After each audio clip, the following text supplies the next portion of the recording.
प्रभु जगन्नाथ को ज्वर कौन रही या पछरे कहानी आसतु जानिबा। माधव दास नाम जड़े व्यक्ति भगवान जगन्नाथंकर बहुत बड़ भक्त थे।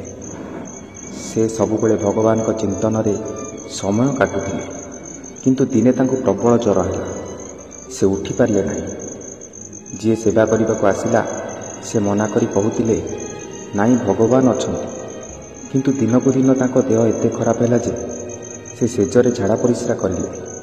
आउ जेतेबेले भगवान निजे आसी तांको सेवा करिले, माधव दास सेतेबेले टिके चेता को आसी प्रभु तांको सेवा करुवा जानिले। से भगवान को क्षमा मागी कहिले, ठाकुरे आपणको सेवा जगत करे, किंतु आपण मो सेवा करुछंती। आपण चाहिथिले मो देह भल करि पारिथांती। भगवान कहिले, जेउ प्रारब्ध भोगिबाकु थाए ताकू मु भी काटी पारिबे ना। आउ जदि काटे तेबे तुमको से फल भोगिबाकू आउ गोटे जन्म नेबाकू पड़िबो। तेणु तुमे कष्ट पाइब, किंतु तुमर आउ 15 दिन कष्ट भोगिबाकू अछि। से कष्ट मु नहीं जाउछि। तेणु स्नान पूर्णिमा पर जगतर नाथ प्रभु जगन्नाथ को 15 दिन धरी ज्वर होता है। जय जगन्नाथ।